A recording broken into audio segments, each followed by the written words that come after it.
Selamat sore IFGF Wellington. Yang masih berada di belakang, saya boleh persilakan untuk mengambil tempat duduk. Kita sudah mau mulai. Silakan.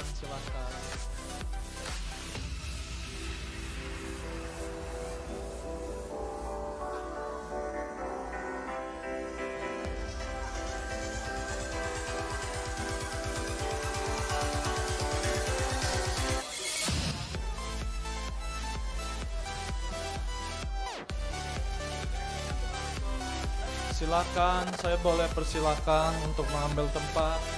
Masih banyak kursi yang kosong.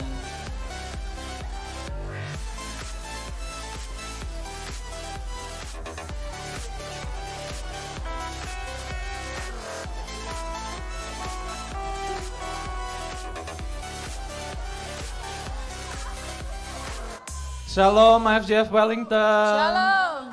Gimana kabarnya? Luar biasa. Mari saya juga ucapkan selamat bergabung buat yang online, selamat datang, shalom. Mari sebelum kita mau mulai Sunday service kita pada hari ini, mari kita tunduk kepala bersama untuk bersatu dalam doa. Ya Tuhan, terima kasih Tuhan karena pada hari Minggu ini kami semua bisa datang berkumpul bersama di gereja-Mu ini untuk merayakan Engkau ya Tuhan. Tuhan, pakailah kami semua ya Tuhan, dari tim Praise and Worship, tim multimedia, dan juga para jemaat ya Tuhan. Semoga apa yang kami bawa pada hari ini bisa menjadi dupa yang berbau harum di hadapan-Mu ya Tuhan. Buka hati dan pikiran kami semua ya Tuhan. Semoga apa yang kami terima pada hari ini bisa bertumbuh subur dalam jiwa kami ya Tuhan. Tuntunlah kami selalu dalam tiap hari-hari kami, dalam tiap-tiap jalan kami. Ketika kami bekerja, ketika kami bersekolah, dan juga dimanapun kami berada ya Tuhan. Pakailah kami selalu ya Tuhan. Pakailah kami sebagai penuai di ladang-Mu ya Tuhan.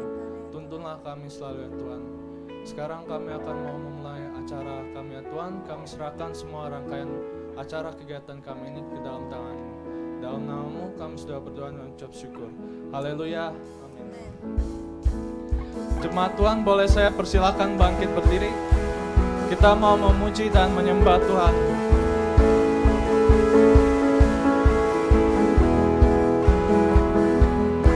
Boleh tepuk tangan dong buat Tuhan.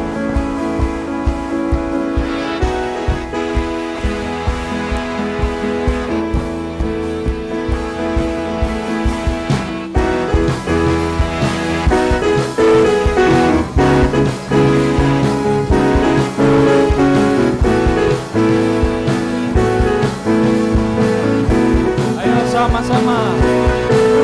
Jangan lelah bekerja di ladangnya Tuhan. Roh Kudus yang beri kekuatan, yang mengajar dan menopang.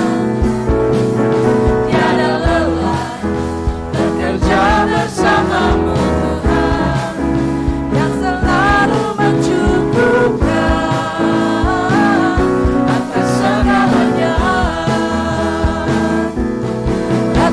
tanah bergelombang. Jemaatnya boleh ngomong juga. Menjadi siap di atas dasar iman.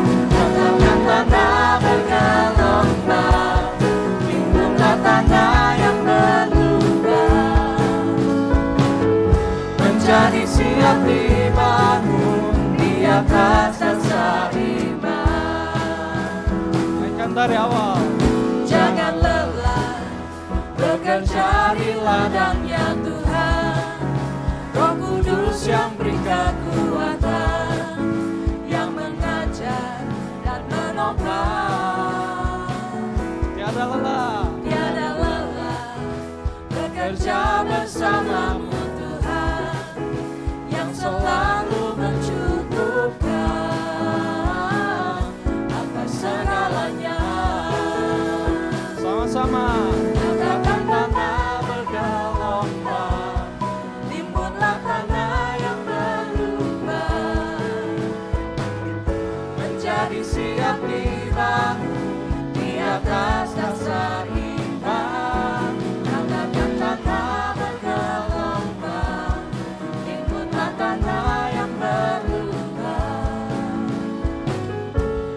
menjadi siap dibangun di atas Jemaat sendiri ayo.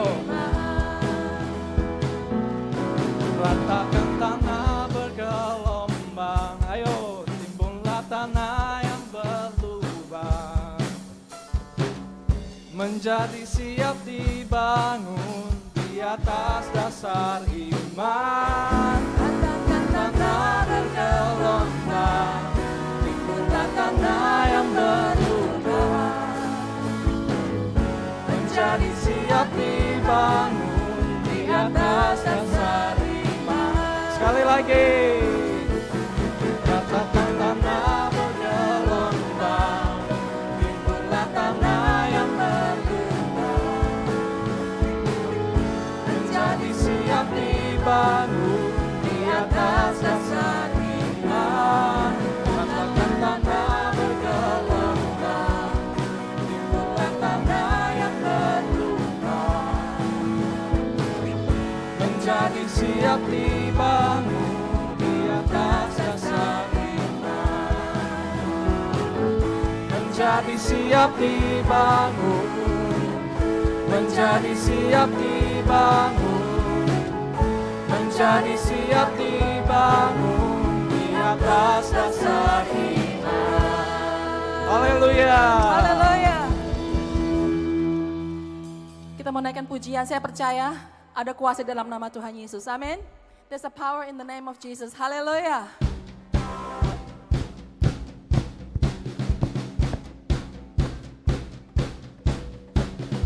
Kita mau tepuk tangan buat Tuhan. Yuk, we gonna clap for God. Yuk.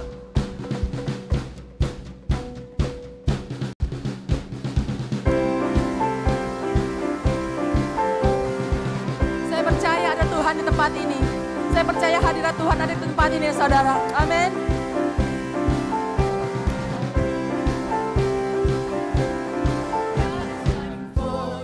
God is on our side. He has overcome. Yes, He has overcome. We will not be shaken. We will not be moved. Jesus, You are here.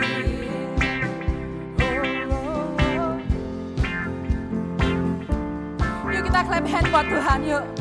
Haleluya.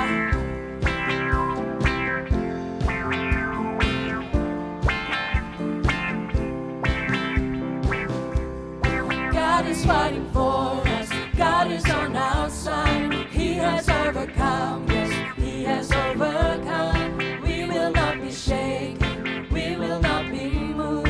Jesus, You are here. Because He carrying our burden. Carrying our burdens, covering our shame. He has overcome. Yes, He has overcome. We will not be shaken. We will not be moved. Jesus, You are here.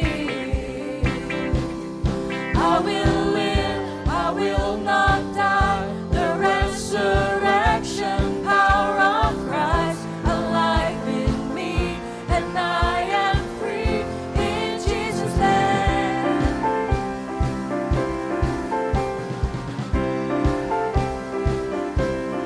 Carrying our burdens, covering our shame. He has overcome, yes, He has overcome. We will not be shaken, we will not be moved. Jesus, You are here. I will live, I will not die. The resurrection power of Christ alive in me, and I am free in Jesus' name. I will live, I will not die. I will declare and lift You high. Christ revealed, and I am real in Jesus' name.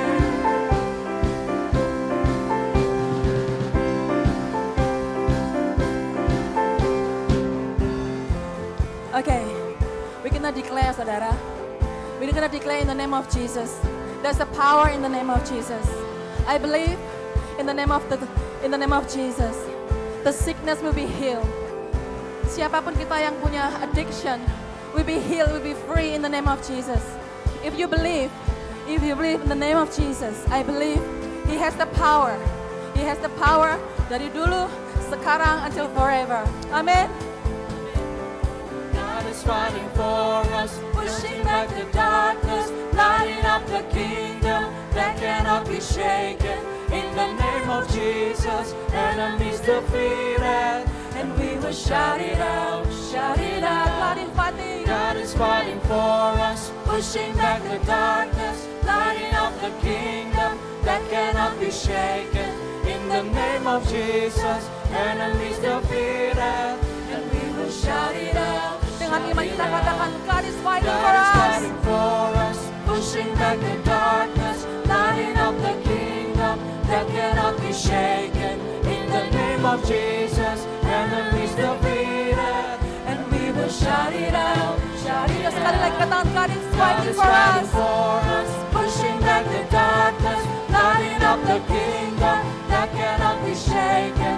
In the name of Jesus, enemies defeated, and we will shout it out, shout it out. I will live, I will not die.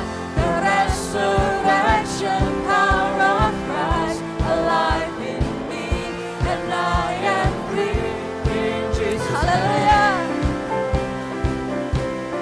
I will live, I will not die, I will declare, lift you high, Christ revealed, and I am healed in Jesus' name. In Jesus' name. In Jesus' name. Dengan iman sekali, with our faith. In Jesus' name. Haleluya. Berikan kemuliaan buat Tuhan, saudara. Haleluya. Please be seated.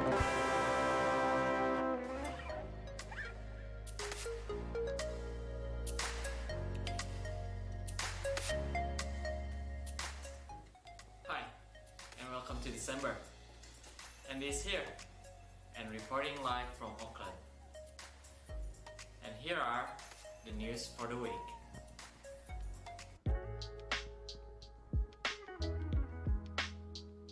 Informasi persembahan, jemaat bisa memasukkan ke dalam kotak persembahan yang sudah disediakan oleh gereja. Juga bisa melalui transfer ke rekening gereja yang ada di layar. Untuk informasi lebih lanjut, kunjungi website www.ifgfwellington.org.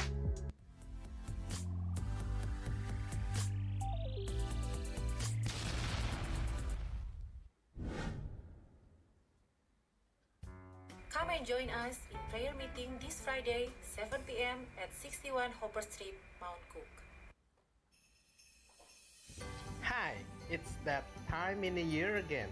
Per Kiwi present Christmas celebration.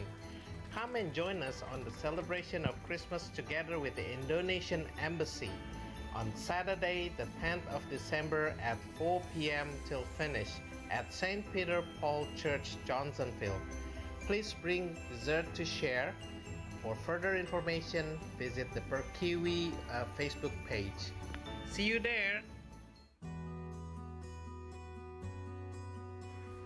We will have our water baptism on Sunday the 25th of December. Please contact your iCare group leader if you would like to get baptized.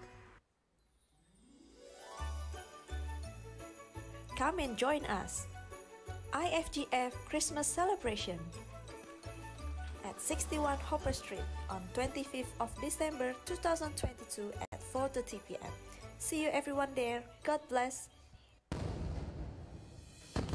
Let's end the year 2022 with a grateful heart and start the new year with the strength from the Lord. Praise and Worship Night will be held on the 31st of December at 8 p.m. at 61 Hopper Street, Auditorium Life Point. And back from the Magnificat last week, the youth outing has gone really well, and everyone seems to be enjoying it. Here are some footage of it.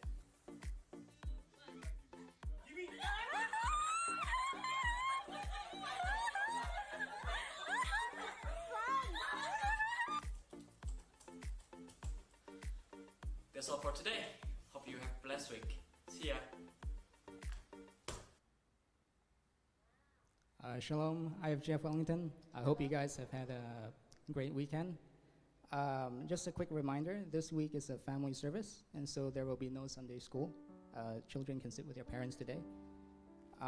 The offering box is to my left, and if you'd like to transfer instead, you can do so in the link provided on our website. Let us bow our hearts and pray for our offering.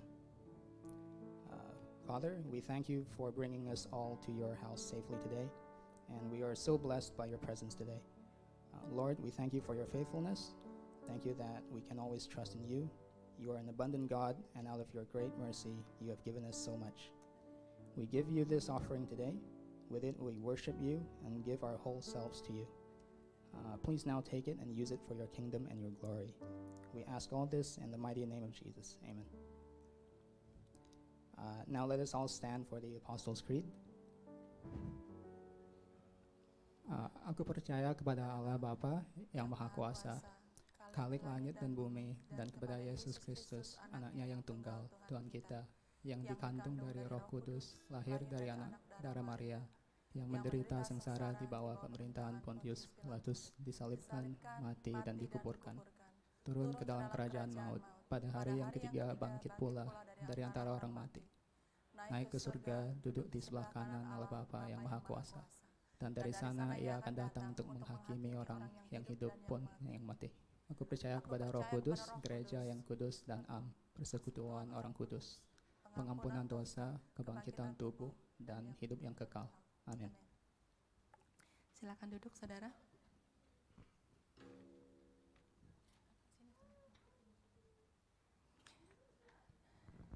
Haleluya, kita mau siapkan hati kita untuk terima perjamuan kudus, juga siapkan hati kita untuk terima firman Tuhan pada sore hari ini.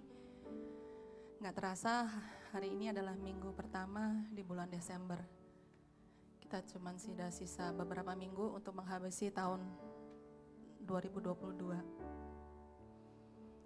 Saudara, di Yohanes 3 ayat 16 dan 17 mengatakan, karena begitu besar kasih Tuhan akan dunia ini, sehingga ia telah mengaruniakan anaknya yang tunggal, supaya setiap orang yang percaya kepadanya tidak binasa, melainkan beroleh hidup yang kekal. Sebab Tuhan mengutus anaknya ke dalam dunia, bukan untuk menghakimi dunia, melainkan untuk menyelamatkan oleh dia. Kita mungkin sering mendengar ayat ini, kita sering membaca ayat ini, tapi biarlah pada sore hari ini kita sungguh mau menghargai, kita mau menghormati bahwa kasih Tuhan itu buat kita, sehingga Bapa mengaruniakan anaknya yang tunggal, sehingga dia boleh datang di Christmas yang kita mau celebrate beberapa minggu lagi. Christmas is not about Santa Claus, Christmas is not about the gift yang kalian terima dari teman atau saudara, but Christmas, kita mau kembali lagi, Christmas is about Jesus. Kita mau tanamkan di anak-anak kita mau tanamkan di keturunan kita, di keluarga kita. Christmas is about Jesus that come to the world and give light. Amin. Kita mau siapkan hati kita mau tundukkan kepala dengan sikap doa. Kita mau ingat bahwa Tuhan datang ke dunia ini untuk memberikan terang buat saudara dan saya, untuk memberikan hidup buat saudara dan saya, sehingga whoever so believe in Him will be saved. Terima kasih Tuhan. Terima kasih buat kelahiran-Mu di dunia ini. Terima kasih buat kasih-Mu Tuhan. Terima kasih buat kesetiaan-Mu Tuhan. Terima kasih Bapa, Engkau sungguh sayang kepada setiap daripada kami Tuhan. Kasih-Mu Tuhan kami gak bisa membalas ya Tuhan, tapi kami mau memberi yang terbaik buat Engkau Tuhan. Kami memberikan pujian kami yang terbaik buat Engkau Tuhan Yesus. Kami memberikan Tuhan waktu kami buat Engkau Tuhan. Kami mau mengenal Engkau lebih dekat lagi Tuhan, sehingga kami boleh mengenal siapa Yesus. Thank you for your goodness, Lord Jesus. Thank you for everything you've done in our life. Hallelujah. Thank you, Jesus. You are amazing, Lord. You are amazing.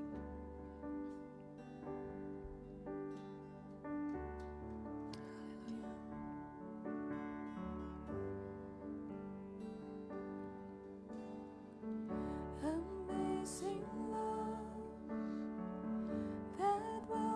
cleanse me.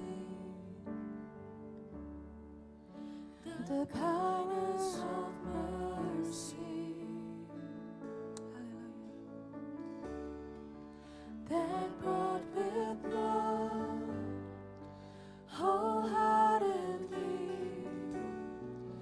my soul undeserving. God, you're so good. God, you're so good. Mari saudara, we're gonna sing the song. Bukan buat saya, bukan buat kanan kiri saudara, tapi buat Tuhan. Because you are so good to us. So good to me.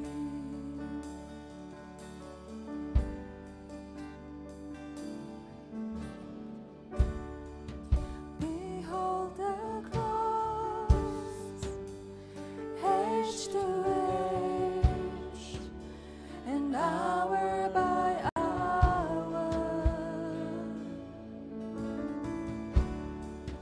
the dead are raised, the sinner saved, the work of your power. God, you're so good. God, you're so good. Pada dengan hormat saya undang jemaat untuk bangkit berdiri. God, you're so good. Katakan God, so you're good. God, you're so good. You're so good to me. Hallelujah, you're good to have. God, you're so good. Oh God, you're so good. Terima kasih Tuhan. God, you're so good. You're so good to me.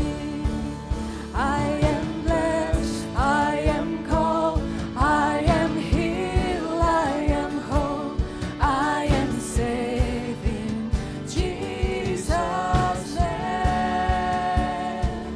Highly favored, anointed, filled with your power for the glory, Jesus' name.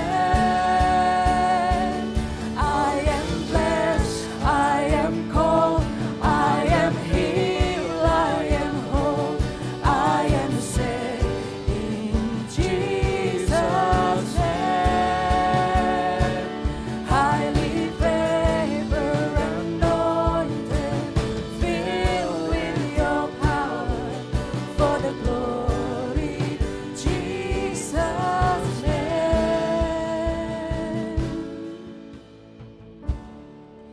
And should His love bring suffering, Yes, Lord. Lord, I will remember Haleluya, Yesus. the Calvary has bought for me, both now and forever. Katakan God, you're so good.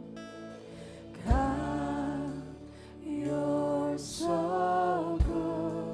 Thank you, Jesus. God, you're so good.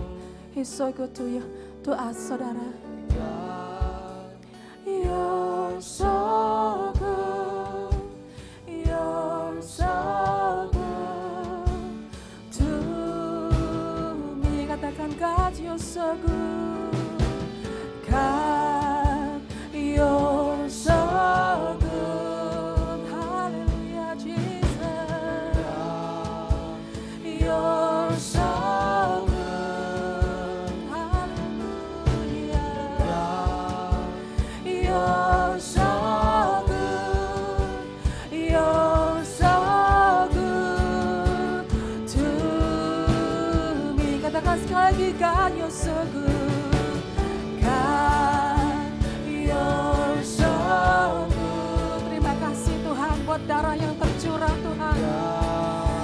kasih Tuhan for the love that you give us.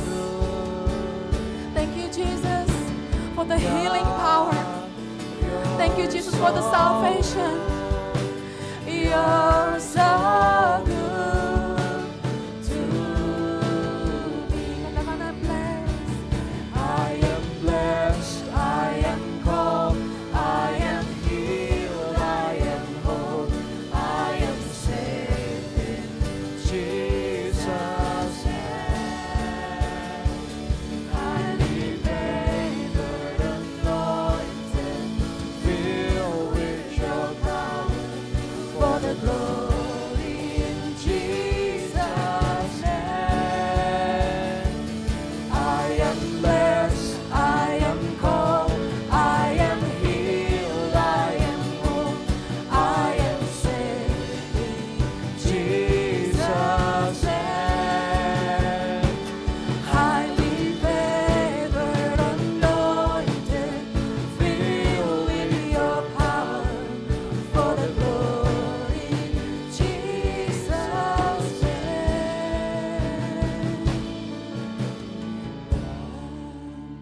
You're so good. Mari jemaat Tuhan sekali katakan God, you're so good. Kita nggak bisa membalas kebaikan Tuhan. Kita nggak bisa membalas darah yang tercurah buat saudara dan saya. You're so good. Haleluya. You're so good to me. God, you're so good. You're so good to me. Haleluya. Ucapkan syukur kita buat Tuhan. Haleluya. We worship you Jesus. Haleluya. Mari angkat suara kita buat Tuhan saudara. Give thanks to our Lord. Katakan Tuhan, thank you Jesus. Thank you for your goodness Tuhan. Terima kasih Tuhan. Thank you Jesus. Kami sembah Kau Tuhan. We worship you in this place. We worship you in this place Jesus. Haleluya. Terima kasih Tuhan. Haleluya. Thank you Jesus. Terima kasih Tuhan. Terima kasih Tuhan buat kematian-Mu Tuhan. Terima kasih buat kebangkitan-Mu Tuhan. Kami boleh menang Tuhan. Karena kami percaya Tuhan, ada kuasa di dalam darah-Mu Yesus. Darah-Mu membawa keselamatan Tuhan. Your blood brings salvation. Your blood brings healing Tuhan. Haleluya. Terima kasih. Oleh kuasa darah-Mu, Kau telah tebus dosaku. Kekudusan-Mu melingkupiku. Kasih-Mu mengalir, memulihkan hidupku. Sungguh besar anugerah-Mu. Kau selamatkan hidupku. Ku menjadi ciptaan yang baru oleh kuasa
berikan waktu sejenak untuk Tuhan kita.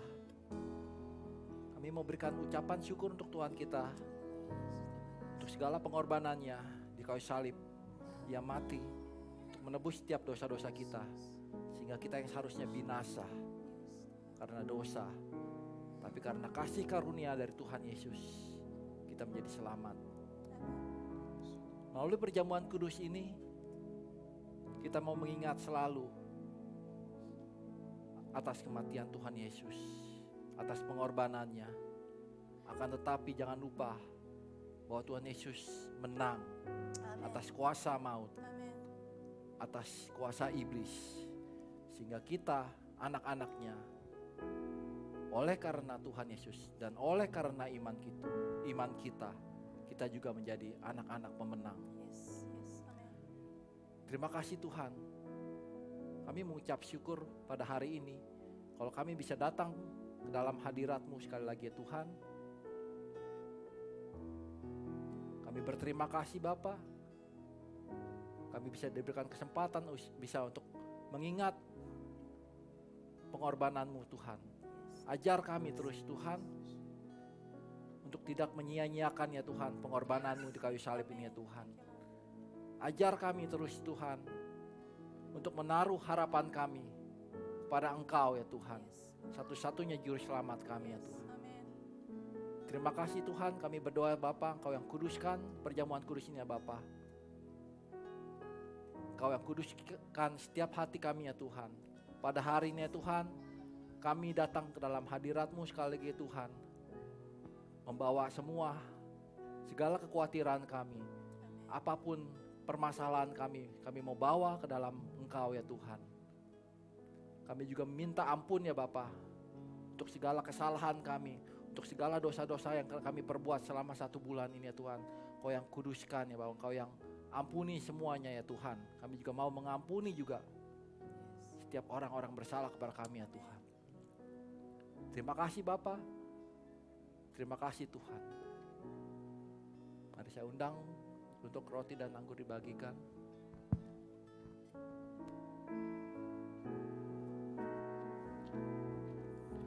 Saat ku masuk ke hadirat-Mu, bawa persembahan ke tempat kudus-Mu. Pujian ku naikkan, sembah ku berikan bagi-Mu Bapa yang mulia. Kau layakkan ku menghampiri-Mu, melihat tahta kemuliaan-Mu Tuhan.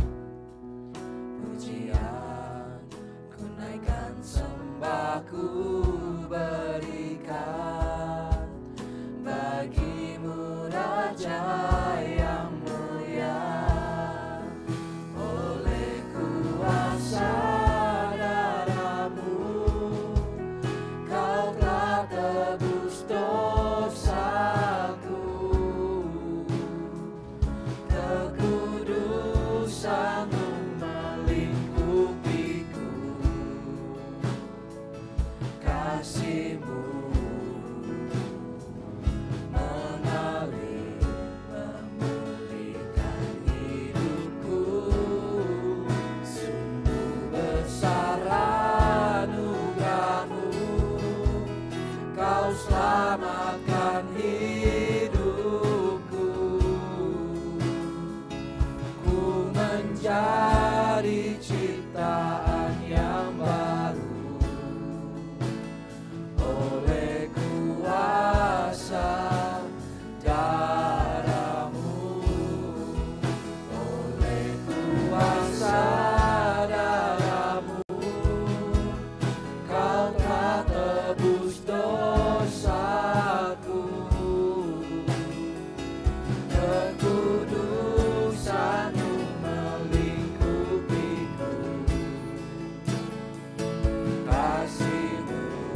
roti dan anggur, boleh angkat tangan.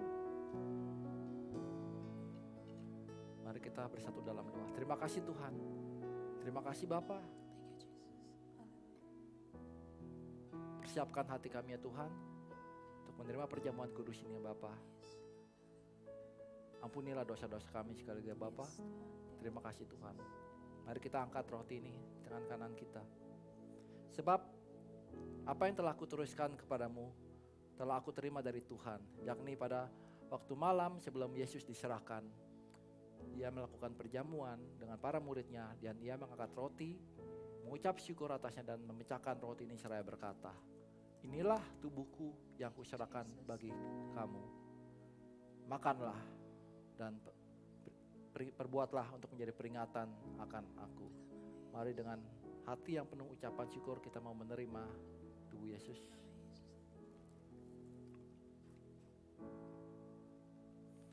Mari kita angkat cawan ini ke kanan kita. Demikian juga Ia mengambil cawan dan berkata, inilah perjanjian yang telah dimeteraikan oleh darahku.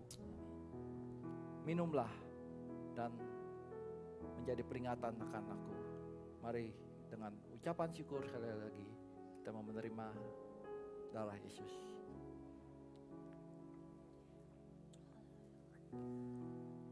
Terima kasih Tuhan, kami mengucap syukur Bapa.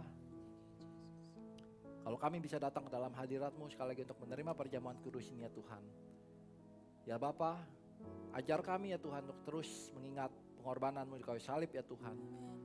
Kau telah menebus setiap dosa kami, segala permasalahan kami, segala kekhawatiran kami, apapun itu ya Tuhan. Sakit penyakit setelah Kau bayar lunas di kayu salib ya Tuhan. Kita adalah anak-anak-Mu dan adalah pemenang ya Bapa.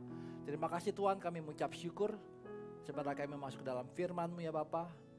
Kau yang tutup bungkus ya Tuhan setiap dari kami, setiap hati dari kami ya Tuhan, biar kami bisa mendengar firman ini Tuhan. Biar firman ini seperti pedang bermata dua yang menusuk setiap hati kami ya Tuhan. Kami bisa menerima firman ini dan bisa pulang dari tempat ini membawa sesuatu yang baru ya Tuhan dalam kehidupan kami. Ada perubahan yang terjadi ya Bapa.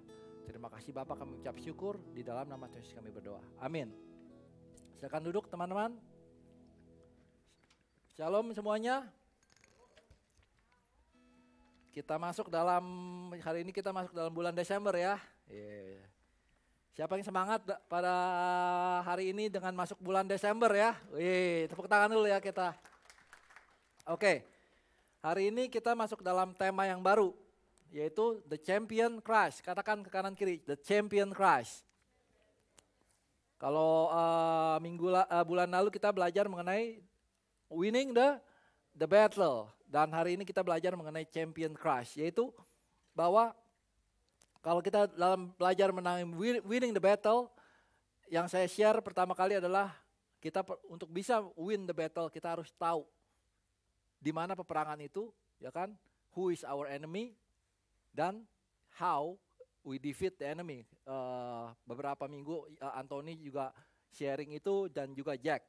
Nah, hari ini saya mau mengingatkan bahwa the Champion Christ adalah kita mau belajar bahwa Tuhan Yesus seperti yang kita tadi menerima perjamuan, Dia datang ke dunia ini, mati di kayu salib untuk menebus dosa-dosa kita. Akan tetapi Dia bangkit. Oke? Hanya Yesus satu-satunya yang bangkit. Nggak ada, dimanapun nggak ada orang yang bangkit dari maut. Hanya Tuhan Yesus. Dan Dia telah mengalahkan yang namanya maut dan kuasa dosa itu, dan termasuk kuasa iblis. Nah, ketika Dia naik ke surga dan Dia berkata bahwa sekarang kita semua adalah anak-anaknya. Oke? Karena iman kita percaya, dan ketika kita menjadi anaknya, kita juga menerima yang namanya kuasa. Kemenangan itu dari Tuhan Yesus itu sendiri.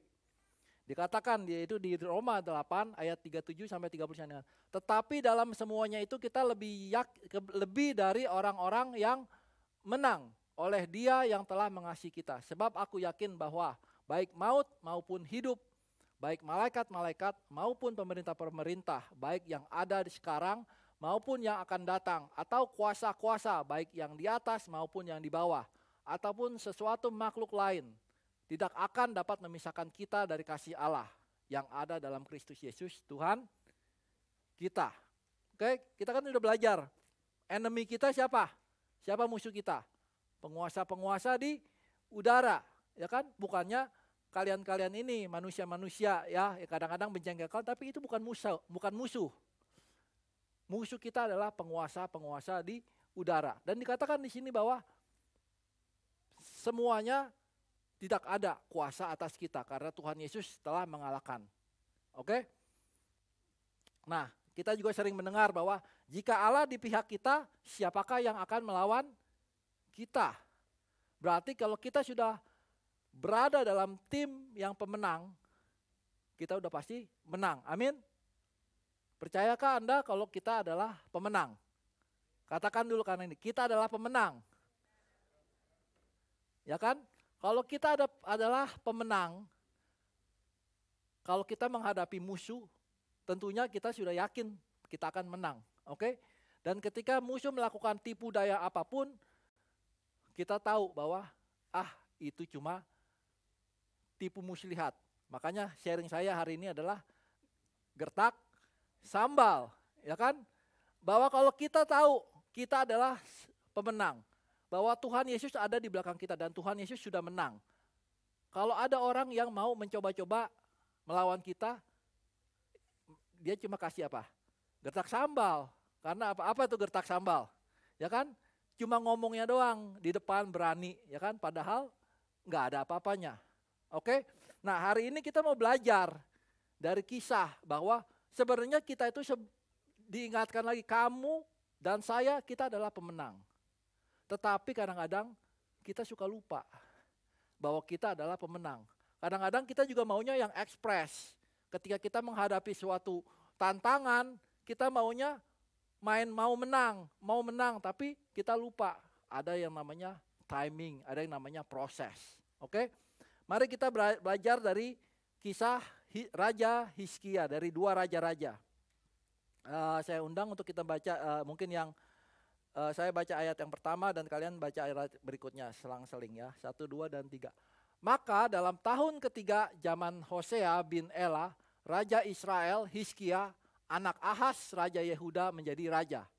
Ia berumur 25 tahun pada waktu ia menjadi raja.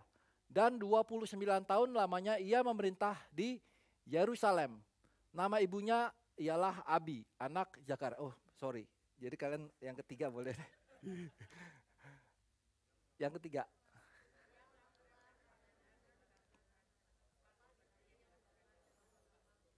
Oke, kita stop dulu. Dikatakan bahwa Raja Hizkia melakukan apa yang benar di mata Tuhan. Tepat seperti yang dilakukan oleh Daud. Ayat 4 dikatakan, dialah yang menjauhkan bukit-bukit pengorbanan dan yang meremukkan tugu-tugu berhala dan yang menebang tiang-tiang berhala dan yang menghancurkan ular tembaga yang dibuat Musa. Sebab sampai pada masa itu orang Israel memang masih membakar korban bagi ular itu yang namanya disebut Nehustan. Masih ingat ular tembaga Nehustan? Yang ketika perjalanan orang Israel dari tanah Mesir, ya kan, semuanya dipatuk ular, kalau enggak dia harus melihat patung ular supaya sembuh. Dan makanya sampai sekarang menjadi tradisi mereka, ya kan, melihat patung. Oh, karena melihat patung itu jadi sembuh. Semuanya menganggap itu sebagai berhala.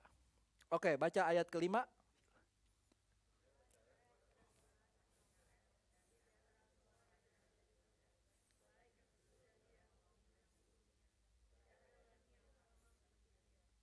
Lihat ini, tidak ada lagi yang sama seperti dia. Ia berpaut kepada Tuhan, tidak menyimpang daripada mengikuti dia. Dan ia berpegang pada perintah-perintah Tuhan yang telah diperintahkannya kepada Musa. Ayat yang ke-7.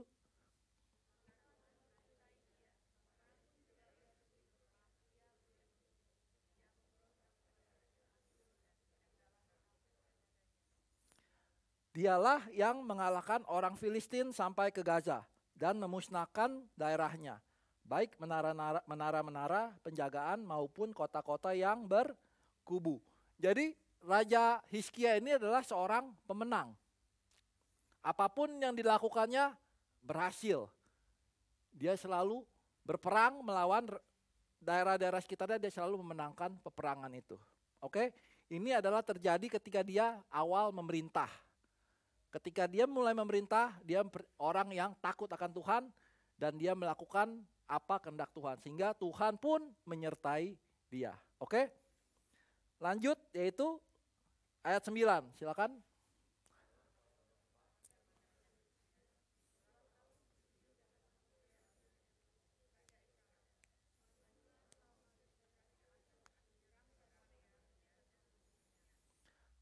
Direbutlah itu sesudah lewat 3 tahun. Dalam tahun ke-6 zaman Hizkia, itulah tahun ke-9 zaman Hosea, Raja Israel. Direbutlah Samaria. Ayat 11.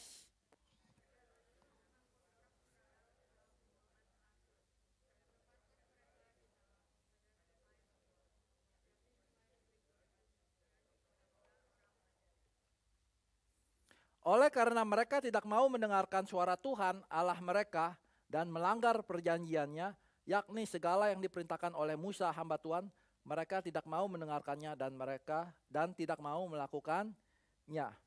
Oke, jadi apa yang terjadi di sini adalah ada 2 kerajaan. Oke, yang pertama adalah kerajaan yang di atas, yaitu Northern Kingdom dan yaitu Kingdom of Israel.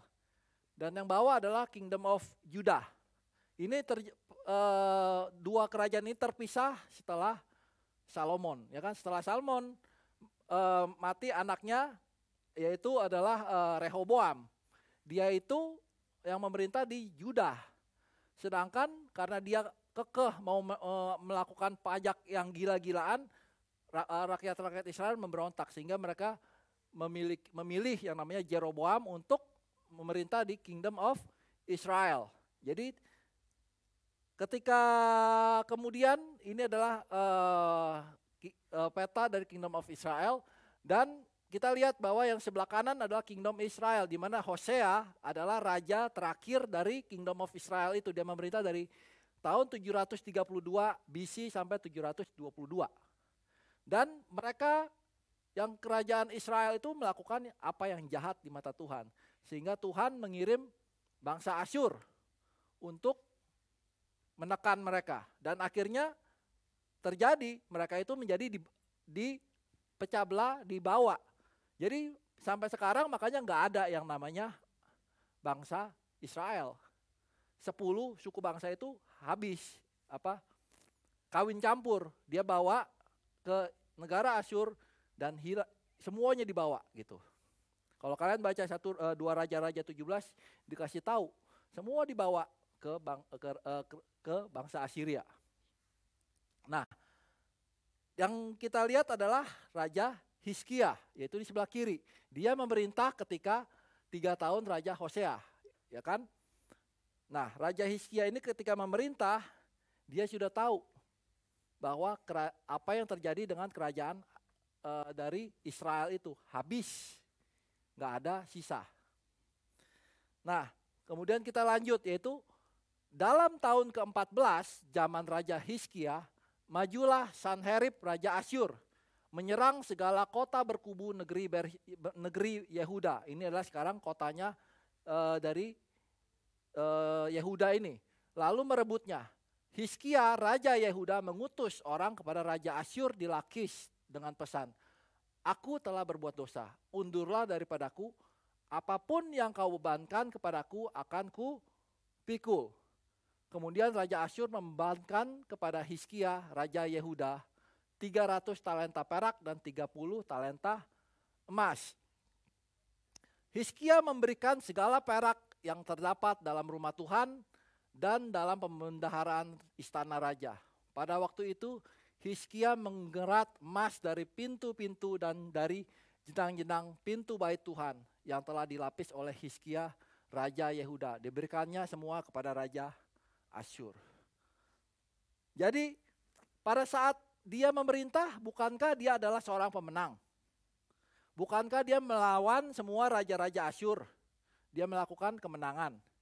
Tetapi kenapa setelah 14 tahun muncul raja baru, kemudian mereka menggertak dia dengan gertakan sambal istilahnya, tapi dia menjadi takut. Dan dia akhirnya membayar apa? Upeti.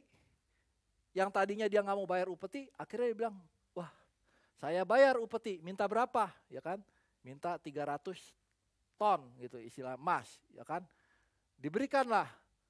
Sampai kurang pun akhirnya dia mengambil dari apa?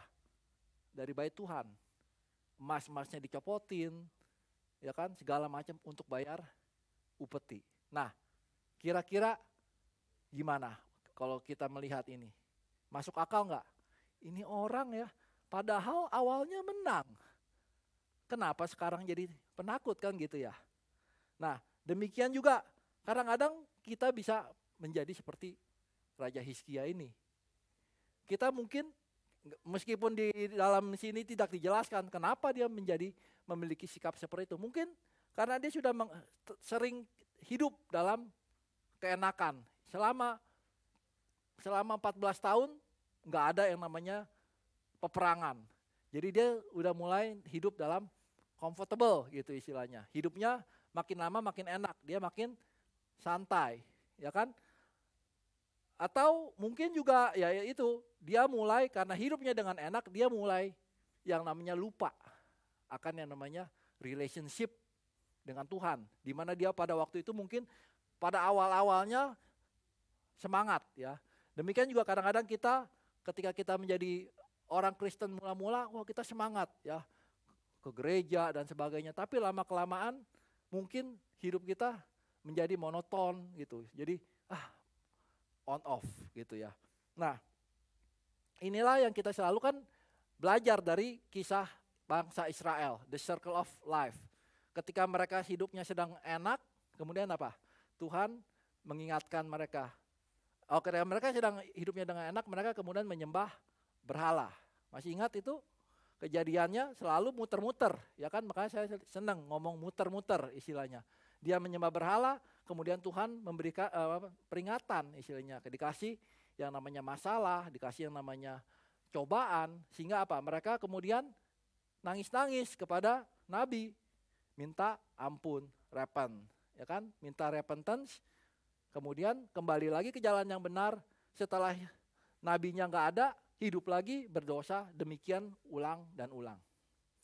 Nah, kalau minggu lalu kita belajar dari Antoni mengenai apa? Ujian yang dialami oleh, cobaan yang dialami oleh Yesus, ya kan? Di padang gurun. Nah, hari ini kita juga mau belajar yang mengenai kalau itu adalah cobaan, kita mau belajar namanya ujian, gitu kan. Kadang-kadang kita seringkali ujian itu untuk apa sih, gitu ya. Kadang-kadang kita yang sekolah nih, kalian sekolah seneng nggak yang namanya ujian?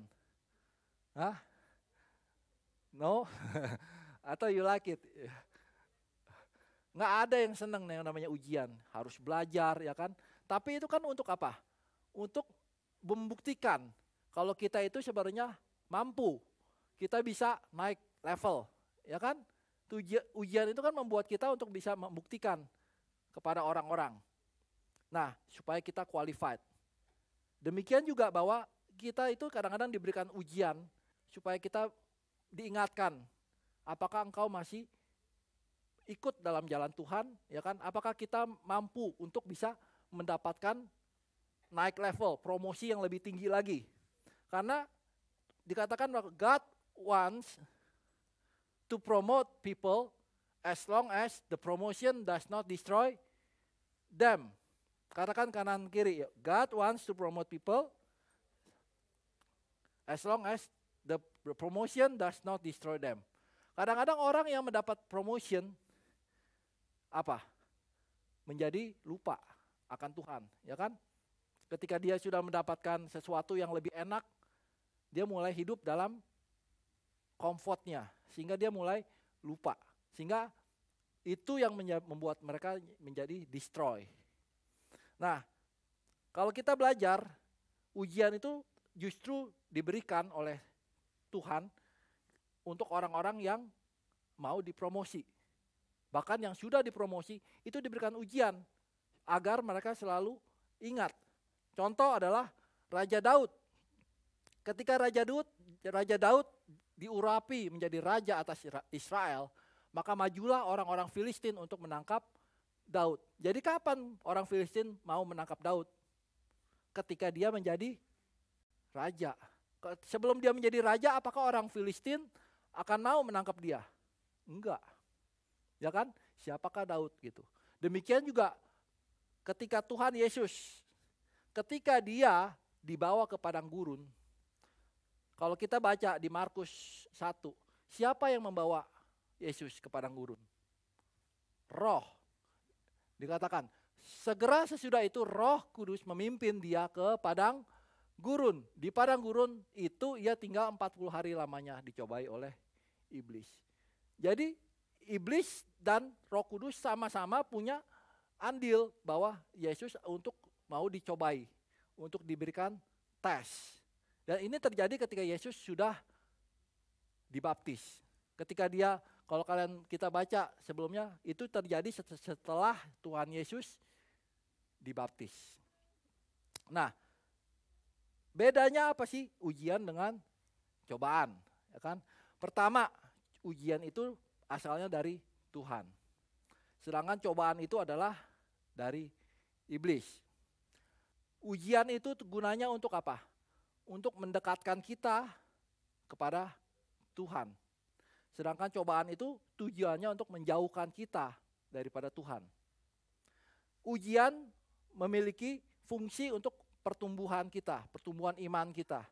Sedangkan cobaan itu untuk kemerosotan kita. Dan ujian itu selalu dimulai oleh kesusahan atau penderitaan. Sedangkan cobaan itu selalu dari kesenangan. Kalau iblis mencobai kita, apa yang ditawarkan kepada kita? Dosa, ya kan? Kenikmatan, alkohol, seks, dan sebagainya. Itu adalah cobaan supaya kita jatuh. Ini dikatakan bahwa sebab kamu tahu bahwa ujian terhadap imanmu menghasilkan ketekunan. Dan biarkanlah ketekunan itu memperoleh buah yang matang supaya kamu menjadi sempurna dan utuh dan tidak kekurangan suatu apapun. Inilah ujian supaya kita menjadi tekun dalam Tuhan. Kemudian saudara-saudara yang kekasih, janganlah kamu heran akan nyala api siksaan yang datang kepadamu sebagai ujian. Seolah-olah ada sesuatu yang luar biasa terjadi atas kamu. Sebaliknya, bersukacitalah sesuai dengan bagian yang kamu dapat dalam penderitaan Kristus, supaya kamu juga beroleh gembira dan bersukacita pada waktu ia menyatakan kemuliaannya. Jadi ujian itu selalu dari Tuhan itu selalu identikal dengan yang namanya kesengsaraan atau penderitaan. Supaya apa? Supaya kita diingatkan untuk bersandar kepada Tuhan. Dalam perjanjian lama kita juga melihat, contohnya Abraham. Dia diberikan ujian kan? Ketika dia meskipun sudah diberikan janji bahwa keturunanmu akan banyak seperti pasir di laut dan bintang di langit. Akan tetapi diujilah Ishak. Demikian juga ketika Ayub, ya kan? Nah, ujian itu sebenarnya bagus untuk kita supaya kita tetap humble, untuk bersandar kepada Tuhan. Mungkin saat ini ada dari Anda yang mengalami ujian. Ada juga mungkin yang lagi mengalami yang namanya cobaan. Atau mungkin ada yang hidupnya lagi tenang-tenang aja, ya kan? Saya nggak tahu gitu. Tapi hari ini kita belajar bahwa jangan sampai kita menjadi seperti Raja Hizkia gitu ya. Ketika dia seorang yang hidupnya dari awal adalah seorang pemenang. Kita semua juga adalah seorang pemenang. Amin. Siapa yang percaya dirinya orang pemenang? Jangan sampai kita karena suatu masalah, suatu ujian, kita menjadi lupa akan Tuhan. Dan menjadi khawatir. Sebenarnya ketika Hizkia mulai menyerahkan segala emas, karena apa? Karena fear, benar? Karena dia takut. Wah, bentar lagi kerajaan gua akan diserang. Dia takut. Akhirnya dia mulai membayar yang namanya upeti. Kira-kira apa sih yang kita kalau saat ini, apa sih yang bisa menjadi tantangan atau apa yang bisa menjadi Raja Asyur pada saat ini? Kalau kita melihat ya saat ini kehidupan di TV ya kan istilahnya, seringkali udah dengar ya inflasi ya kan, harga minyak naik kan, berapa sekarang? Wah mahal banget istilahnya. Belum lagi bunga bank naik, mortgage. Tahun depan udah 2023 udah dikoar-koar, udah akan resesi gitu istilahnya. Ya kan, mungkin banyak hal lagi juga, yang mungkin yang lagi menunggu proses PR, wah belum keluar. Atau yang lagi mencari pekerjaan ya kan, wah pengen ganti kerjaan. Atau mungkin lagi merasa gak enak di dalam pekerjaannya, pengen ganti. Atau mungkin yang sekarang lagi punya masalah dalam hubungan keluarga, dalam hubungan pernikahan, atau dalam pacaran gitu istilahnya. Wah mau di mana nih, mau dibawa kemana gini ya. Semua itu masalah dan demi masalah. Tapi jangan sampai kita menjadi give up dan kita tidak mengandalkan Tuhan seperti Hizkia ini. Kalau biasanya siapa sih yang biasanya kita andalkan? Biasanya pasti uang, ya kan? Di Bible kan juga ditulis, janganlah kamu menyembah dua Tuhan dan Mamon. Itulah udah pasti. Nah inilah biasanya yang namanya kekhawatiran itu pasti ada hubungannya dengan uang istilahnya, ya kan? Wah harga barang naik, segala macam naik gitu, bunga bank naik. Bagaimana nih gue bisa survive gitu ya next year gitu. Wah cari deh double job ya istilahnya ya.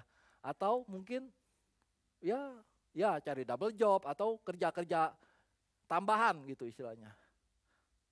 Saya waktu kemarin ke Indonesia ya, ketemu dengan banyak teman-teman gitu ya. Yang terutama yang pulang dari sini ya. Dulu waktu di sini gitu, wah kelihatan kehidupannya tuh sebenarnya enak. Kerja di sini enak kan? Kerja pagi jam 8 sampai jam 5. Itu pun yang kalau kerjanya full 8 sampai 5, selesai udah. Kalau saya kan work from home gitu ya, beda gitu. Kerja 8 sampai 5 selesai, udah nggak ngapa-ngapain gitu. Terus Sabtu, Minggu libur, bener kan? Sedangkan saya melihat dia di Indonesia kerja 8 sampai lembur, ya kan?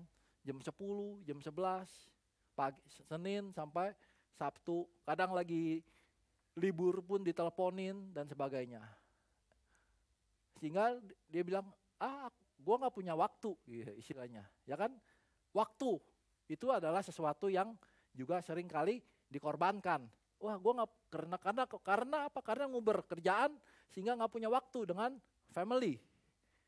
Apalagi punya waktu dengan Tuhan. Dia kerja, akhirnya apa?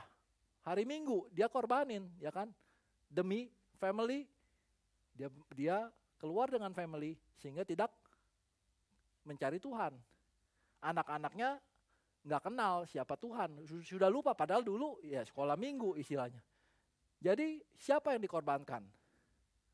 Tuhan dan juga anak-anaknya. Kalau kita nggak nge-raise anak kita, apakah nanti mereka akan mengenal yang namanya Tuhan? Enggak gitu kan. Jadi inilah yang saya mau ambil adalah jangan kita menjadi, karena ketakutan kita menjadi Raja Hizkia yang mengorbankan sesuatu dari rumah Tuhan. Emas diambil. Dan memang kita nggak punya akses ke rumah Tuhan, tapi banyak hal yang kita korbankan di dalam kehidupan kita. Waktu, itu yang sangat penting, karena waktu Anda dan waktu saya sebenarnya sama. Kita semua diberikan waktu yang sama. Bagaimana kita manage-nya aja. Yang kedua, tentunya ya uang. Kadang-kadang kita karena kita worried, jadi kita mulai yang namanya menahan-nahan, ya kan? Harusnya uang itu kita berikan untuk Tuhan, persembahan atau perpuluhan. Karena worry kita tahan. Untuk masa depan gua nih, untuk tahun depan. Saya nggak di sini bukannya meminta kita untuk persembahan, tapi saya cuma mau mengingatkan bahwa ketika kita menjaga itu, kita lupa untuk mengandalkan Tuhan, kita menjadi sama seperti Raja Hizkia ini. Karena kita mengandalkan apa? Kekuatan sendiri dibanding kekuatan dari Tuhan. Padahal semuanya itu datangnya dari Tuhan. Oke? Choose life or death dikatakan. Mana tadi? Oke. So jangan juga kita menjadi orang yang seperti orang Israel tadi yang mereka orang-orang Israel ini, yang kerajaan Israel, mereka berbakti kepada Tuhan, tetapi pada itu mereka beribadah kepada Allah mereka sesuai dengan adat bangsa-bangsa yang dari antaranya mereka diangkut tertawan. Sampai hari ini mereka berbuat sesuai dengan adat yang dahulu. Mereka tidak berbakti kepada Tuhan dan tidak berbuat sesuai dengan ketetapan, hukum, undang-undang dan perintah yang diperintahkan Tuhan kepada anak Yakub yang telah dinamainya Israel. Kita juga nggak mau yang namanya berkaki dua. Jangan kita percaya kepada Tuhan, tapi kita juga percaya kepada Allah-Allah lain. Karena Tuhan tidak suka dengan hal itu. So, who do we trust? Siapa yang kita percayai di dalam kehidupan kita? Apakah kita mengandalkan Tuhan sepenuhnya atau kita seperti Raja Hizkia mengandalkan diri kita sendiri? Nah, kalau kita mengandalkan Tuhan, kita pasti menang. Tapi kalau kita mengandalkan diri kita sendiri seperti Raja Hizkia, apa yang terjadi? Kita pelajari bahwa kemudian dia setelah Raja Hizkia membayar upeti, dia pikir dia apa? Selesai, ya kan? Gue udah bayar upeti nih, udah beres ya. Ternyata enggak. Raja Assyrian kemudian berkata kepada dia, told him di message ini bahwa, oh, siapa yang lu percaya sekarang? Bukankah dia bilang, do you think mere words can substitute for military skill and strength? Who are you counting on that you have rebelled against me? On Egypt. If you lean on Egypt, it will be like a reed that splinters beneath your weight and pierce your hand. Kemudian, but perhaps you will say to me, we are trusting in the Lord our God. But isn't he the one who was insulted by Hezekiah? Didn't Hezekiah tear down his shrine and altars and make everyone in Judah and Jerusalem worship only at the altar here in Jerusalem? Jadi Raja Sanherib ini kemudian mengolok-olok si Hizkia karena sekarang lu udah nggak trust in your Lord gitu. Sekarang lu udah nggak menaruh harapanmu kepada Tuhanmu karena waktu itu dikatakan waktu itu dulu lu menaruh kepada Tuhanmu. Karena sekarang kamu sudah men-tear down all the shrines and altars. Padahal Raja Hizkia itu tear down all the altars and shrines, itu benar nggak? Benar.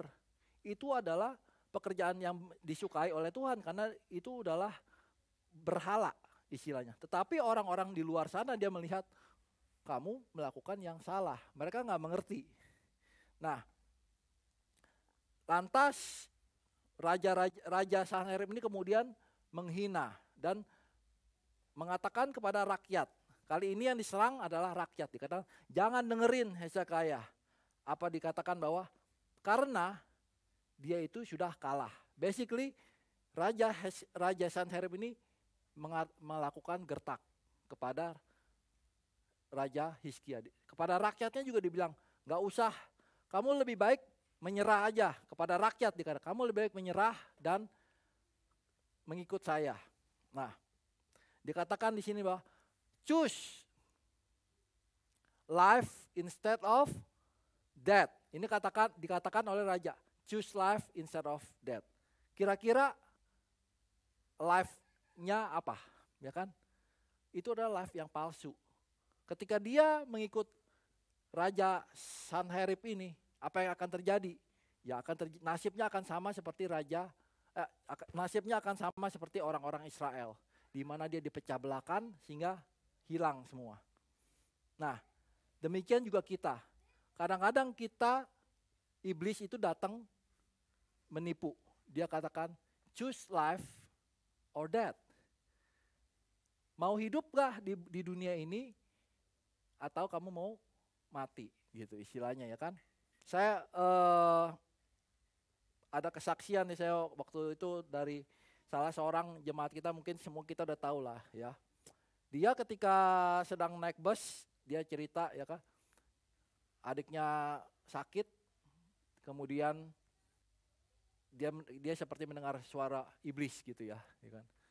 Kamu tuh ya gampang gitu. Kalau mau adikmu sembuh, kalau mau suamimu sembuh, kembali aja ke agamamu yang sebelumnya gitu. Kembali aja, pasti mereka sembuh. Istilahnya gitu ya. Yes, mungkin kita kalau memilih jalan pintas, kita akan bilang oke, saya mau sembuh. Tetapi apakah kesembuhan itu kekal? Kesembuhan itu life, ya kan dikatakan choose life. Apakah kesembuhan itu adalah sesuatu yang kekal dibanding kalau kita tetap ikut Tuhan meskipun kita mati, tapi kita mendapatkan kekekalan. Paham ya? Maksudnya ya, bahwa kita adalah seorang pemenang. Nah, dikatakan di sini bahwa dan janganlah kamu takut kepada mereka yang dapat membunuh tubuh, tetapi yang tidak berkuasa membunuh jiwa. Takutlah terutama kepada Dia yang berkuasa membinasakan baik jiwa dan maupun tubuh di dalam neraka. Jangan kita takut kepada kuasa iblis ataupun kepada orang-orang yang bisa membunuh tubuh kita, tetapi tidak bisa membunuh jiwa kita. Oke? Nah, cepat aja. Kemudian apa yang disarankan oleh Raja Hizkia ini kepada rakyatnya? Karena rakyat ini diserang gitu, dikatakan janganlah kamu menjawab dia gitu. Jangan dengerin kata Raja Hizkia ini kepada rakyatnya. Kadang-kadang kita juga harus yang namanya silent. Ketika orang-orang di luar, ketika iblis mulai menggertak, kadang-kadang kita kalau wise, kita mengatakan wise people are not always silent, but they know when to be. Kita harus tahu kapan kita harus berbicara, kita harus tahu kapan kita harus melawan, dan kita harus tahu kapan kita harus diam. Dalam rumah tangga, ya kan? Dalam perkawinan, kadang-kadang ketika kita pulang rumah, wah ada ini ya, suami lagi ngoceh-ngoceh gitu. Jangan ngoceh balik istri gitu ya. Demikian juga ketika istri lagi ngoceh-ngoceh, suami juga nggak perlu ngoceh balik. Ada waktunya untuk diam. Katakan, ada waktunya untuk diam. Ya. Amin. Ada waktunya untuk diam, ada waktunya untuk memulai lagi percakapan. Istilahnya, wise people know when to be silent. Amin. Kita cuma bisa katakan ya, time will tell, ya kan? Ketika ini dikatakan oleh ini bahwa time will tell. Makanya yang dilakukan oleh Raja Hizkia apa? Dia diam dan kemudian dia hanya berdoa. Dia nggak perlu menanggapi gertakan sambal dari si Sanherib ini. Nggak ada gunanya karena dia tahu. Akhirnya dia sadar bahwa siapa sih yang di belakang dia? Tuhan yang selama ini dia menang. Akhirnya dia setelah dia mengalami ini semua, dia menjadi sadar, kemudian dia menjadi repent. Dia katakan segera sesudah Raja Hizkia mendengar itu, dikoyakanlah pakaiannya dan diselubunginya lah badan dengan kain kabung. Lalu masuklah ia ke rumah Tuhan. Dia sadar, dia repent dan dia minta maaf. Dikatakan ini adalah bukti kalau ketika mereka mengoyakkan kain, dia berarti mereka benar-benar minta ampun. Mereka menyadari kesalahan dia. Hizkia menyadari bahwa dia selama ini sudah bikin Tuhan marah, istilahnya. Sehingga dia minta ampun kepada Tuhan dan minta pertolongan dari Tuhan. Dia itu sebenarnya udah mengalami yang namanya kepepet, istilahnya ya kan. Udah kasih uang, ternyata masih ditantang balik. Nah demikian ketika kita mengalami kepepet, biasanya kita baru mulai cari Tuhan. Ketika hidup kita masih enak-enak aja, kita diajak untuk ikut persekutuan dan sebagainya, biasanya kita masih santai-santai. Tapi giliran kita mulai mengalami masalah demi masalah demi masalah, baru kita mulai sibuk, ya kan? Baru cari Tuhan, datang ke gereja. Oke? Jangan kita menjadi seperti Raja Hizkia. Ingat selalu akan Tuhan. Nah, ketika dia berdoa pun, Tuhan tuh menjawab, dikatakan bahwa sesungguhnya aku akan menyuruh roh masuk dalam Raja Sanherib ini sehingga ia mendengar suatu kabar dan akan pulang ke negerinya. Aku akan membuat dia mati rebah oleh pedang di negerinya sendiri. Ini adalah janji dari Tuhan kepada Raja Hizkia. Oke, karena kamu sudah berdoa, aku bilang berjanji akan bahwa Raja Sanherib ini akan pulang dan dia akan mati oleh pedang. Akan tetapi ketika Tuhan memberikan janji itu enggak langsung terjadi. Ada waktu, ada proses. Bahkan ketika Tuhan sudah mengatakan ini, Raja Sanherib tetap mengirim yang namanya surat. Yang kemudian apa? Mengatakan bahwa, hey, udah gak ada lagi kesempatan untukmu. Bahwa dikatakan bahwa janganlah Allahmu yang kau percaya itu memperdayakan engkau dengan menjanjikan Yerusalem tidak akan diserahkan ke tangan Asyur. Basically dia menantang yang kedua kali bahwa kamu itu, kerajaan Yehuda itu akan dihancurkan. Sekali lagi Raja Hizkia kemudian datang kepada Tuhan dan kali ini dia dikatakan bahwa Tuhan Allah Israel yang bertata di atas kerubim, hanya engkau sendirilah Allah segala kerajaan di bumi. Engkaulah yang menjadikan langit dan bumi. Basically dia cuma say that semua yang terjadi menurut kehendak Bapa, istilahnya. Dia yang menciptakan langit dan bumi dan dia yang berkuasa atas segala apapun. Dan dia menyadari dan dia mau serahkan itu semua. Nah, dan singkat cerita bahwa pada malam itu keluarlah malaikat Tuhan. Di sini malaikat Tuhan M-nya besar. Jadi Tuhan sendiri yang melakukan itu. Dan dibunuhnya 185.000 orang dalam perkemahan Asyur. Dan keesokan harinya pagi-pagi semua bangkai. Tuhan yang maju berperang buat siapa? Raja Hizkia. Karena apa? Karena dia repent, dia tahu, sadar akan kekuatan dari Tuhan. Dan setelah itu Raja Sanherib pulang dan akhirnya dia dibunuh oleh anaknya sendiri, oleh pedang.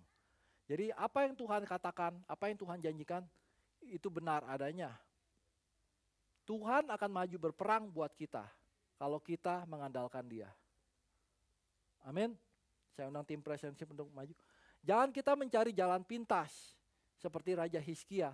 Kadang-kadang kita mengalami yang namanya masalah demi masalah, kemudian kita mulai mengandalkan diri kita sendiri. Kemudian kita mulai memikirkan apa yang bisa kita lakukan, apa yang bisa kita lakukan. Padahal kita bisa berserah kepada Tuhan.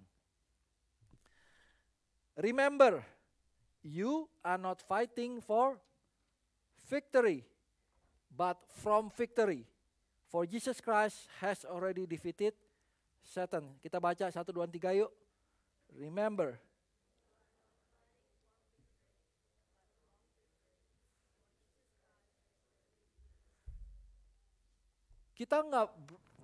We are not fighting for victory. Karena kita sudah menerima kemenangan itu sendiri. Amin. Tuhan Yesus sudah menang.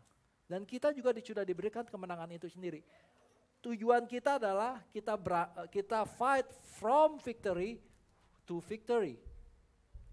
Pertanyaannya adalah apakah kita mau berada di dalam Tuhan supaya kita tetap mempertahankan victory itu, atau kita malah keluar dari lingkaran Tuhan. Amin. Apapun masalah itu yang kita hadapi saat ini, ketahuilah bahwa kita punya Tuhan yang lebih besar. Amin. Don't tell God you have a big problem. Ini kan yang kita sering ya. But tell your problem that you have a big God. Don't tell God you have a big problem. Mungkin saat ini kita memiliki masalah apapun itu, saya nggak tahu. Tapi yang bisa saya katakan bahwa you tell your problem. Bahwa we have a big God. Tuhan yang menciptakan langit dan bumi. Tuhan yang sudah ada dari dulu, sekarang, dan akan selama-lamanya. Tuhan Yesus yang datang ke dunia ini dan mengalahkan maut. Kalau kita sudah mengenal itu semua, why worry? Kadang-kadang itu yang terjadi dengan diri kita karena kita selalu berada di dalam zona nyaman, kita mulai lupa bahwa kita sebenarnya punya Tuhan yang hebat. Tapi karena kenyamanan kita menjadi dibuai oleh iblis dengan apapun itu ya kan. Kesibukan kita, segala macam hal-hal di dunia ini yang membuat kita menjadi terlena. Waktu dan uang. Itulah yang kadang-kadang kita menjadi mengambil. Kalau saya mau mengambil dari Tuhan, kadang-kadang saya nggak punya banyak waktu untuk keluarga, waktu untuk pekerjaan dan sebagainya. Ya sudahlah, waktu untuk Tuhan dikorbankan. Atau saya nggak punya banyak uang. Nanti ya Tuhan, kalau saya sudah kaya, saya baru akan memberikan. Enggak, don't say tunggu udah kaya baru beri. Karena nggak akan beri, nggak akan kaya-kaya. Karena kita nggak akan merasa kaya. Nggak akan merasa, wah saya sudah kaya sekarang. No, karena kita akan selalu merasa belum berkecukupan. Tapi kalau kita mau memberi, start from now. Sekecil apapun, is pemberian. Amin. Percayalah bahwa kita punya Tuhan yang besar. Mari kita Aku punya Tuhan yang besar, yang telah berjanji dan sanggup menggenapi impanku, bersepakat percaya kuasanya. Ku terima sekarang kemenangan dan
terima sekarang.